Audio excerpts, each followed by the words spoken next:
Megastar Chiranjeevi గారు ఇప్పటిదాకా 155 సినిమాల్లో నటించారు. వాటిలో ఇండస్ట్రీ హిట్లు, బ్లాక్ బాస్టర్ హిట్లే కాదు, యావరేజ్ సినిమాలు కూడా ఉన్నాయి.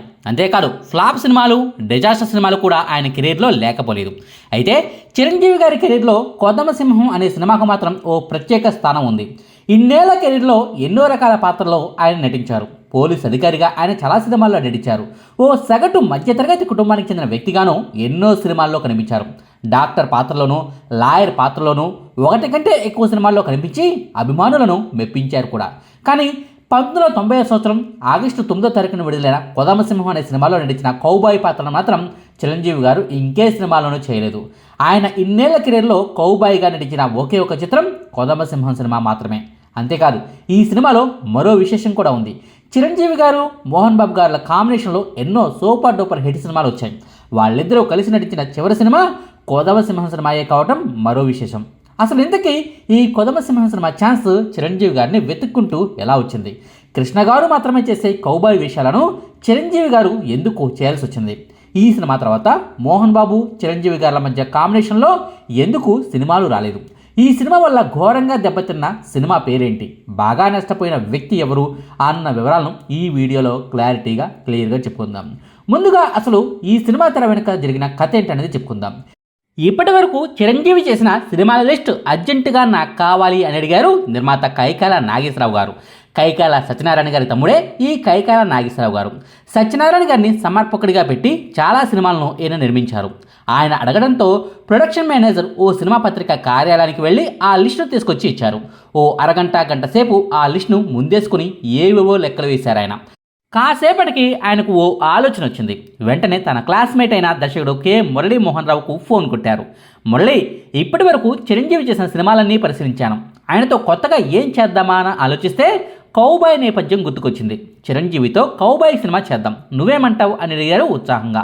మురళీమోహన్ రావుకు కూడా ఈ ఆలోచన నచ్చింది. ఇద్దరూ కలిసి చిరంజీవి గారి దగ్గరకు వెళ్ళారు. కౌబాయ్ సినిమా అనగానే చిరంజీవి కూడా చాలా ఆసక్తి కనపరిచారు. 4 ఏళ్ల క్రితం పులి సినిమాలో ప్రారంభ సన్నివేశంలో కౌబాయ్గా కాసేపు కనిపించడం తప్ప పూర్తి స్థాయి పాత్రగా ఆయన ఎప్పుడూ చేయలేదు. కౌబాయ్ పాత్రలకు కృష్ణ గారు పెట్టింది పేరు. వేరే ఇతర హీరోలు ఈ పాత్రలను చేసినా కృష్ణ గారికి మించిన స్టార్డమ్ ఆ పాత్రలో ఎవరికీ రాలేదు. మంచి కథ పడితే చిరంజీవి గారికి ఈ కౌబాయ్ క్యారెక్టర్ అదిరిపోతుందన్నది వారిద్దరి ఆలోచన. చిరంజీవి గారు కూడా వారి అభిప్రాయాన్ని విని గ్రీన్ సిగ్నల్ ఇచ్చారు. మీ ఆలోచన బాగుంది, కానీ ఖర్చు ఎక్కువ అవుతుందేమో ఆలోచించండి అని మాత్రం చిరంజీవి గారు ఓ అనుమానాన్ని వ్యక్తం చేశారు. ఎంత ఖర్చైనా పర్వాలేదు, మీతో చేస్తే ఇలాంటి సినిమానే చేయాలి. ఇంతకుముందు మీతో చిరంజీవి అనే ఓ ఫ్లాప్ సినిమా తీసి ఆ ప్రతిష్టను మూటగట్టుకున్నా. ఈ సినిమాతో అది పోగొట్టుకుంటానంటూ నిర్మాత నాగేశ్వరరావు గారు చెప్పుకొచ్చారు. సరే, మీ ఇష్టం, ఇక కథ ఎలా చేయాలో ఆలోచించండి అన్నారు చిరంజీవి గారు. ఆయన గ్రీన్ సిగ్నల్ ఇవ్వడంతో కథల వేట మొదలైంది. హాలీవుడ్లో అప్పటి వరకు ఓ 50 కౌబాయ్ సినిమాలు వచ్చాయి. వాటి వీడియోలన్నీ సంపాదించి రోజుకో 3 సినిమాలు చూడటమే పనిగా పెట్టుకున్నారు నాగేశ్వరరావు గారు. వాటిల్లోంచి ది బెస్ట్ అనుకున్న ఓ 10 సినిమాలను ఎంపిక చేసి కె మురళీమోహన్ రావు గారికి ఇచ్చారు. సత్యానంద్, విజేంద్ర ప్రసాద్, శివశక్తి దత్త, పరుచూరు బ్రదర్స్ కలిసి మొత్తానికి కొదమసింహం కథకు ఓ రూపం తీసుకొచ్చారు. కౌబాయ్ చిత్రానికి కొన్ని పడికట్లు ఉంటాయి.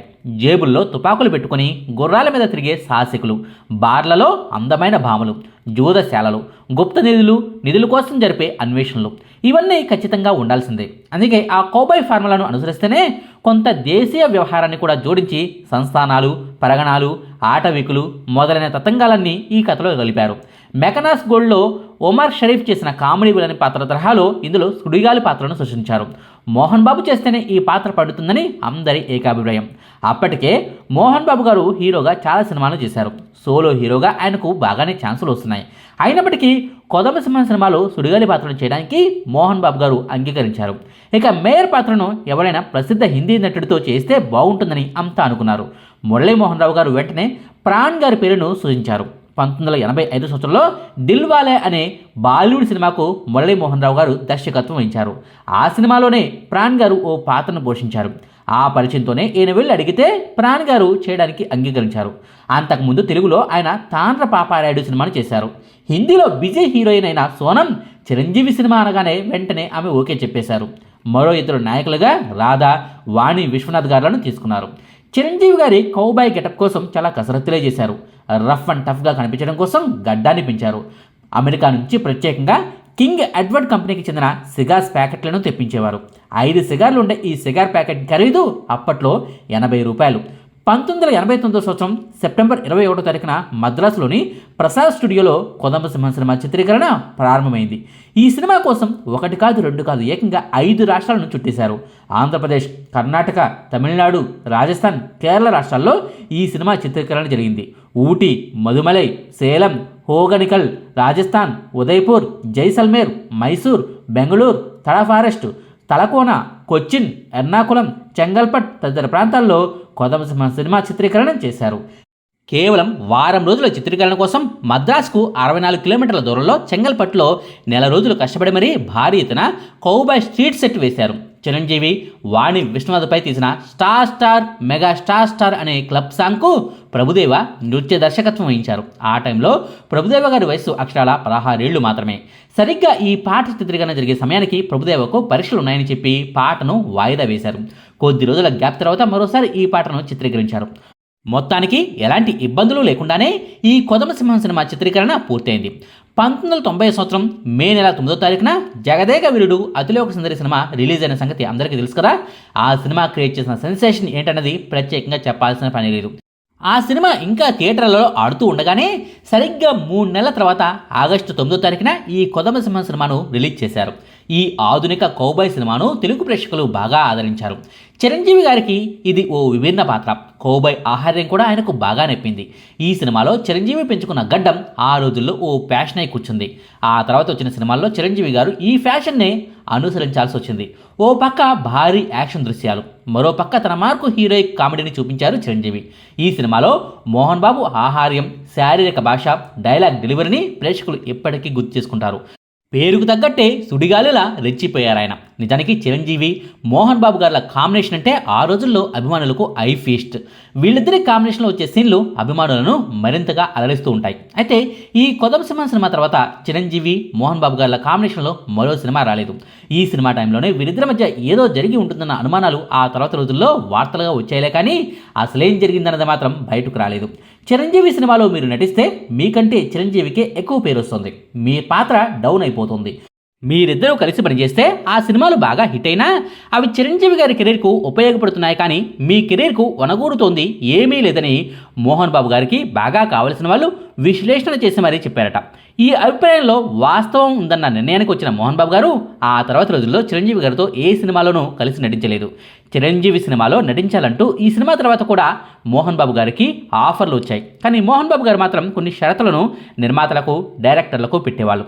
ఈ సినిమాలో నాకు కనీసం ఒక్క పాట అయినా ఉండాలి, పక్కన హీరోయిన్ ఉండాలి, నా పాత్ర కూడా మంచి ప్రియారిటీ ఉండాలి, కథలో కీలకంగా ఉండే పాత్ర అయితే చెప్పండి చేస్తానంటూ మోహన్ బాబు గారు కండిషన్లు పెడుతూ ఉండడంతో నిర్మాతలు, డైరెక్టర్లు వెనక్కు తగ్గాల్సి వచ్చింది.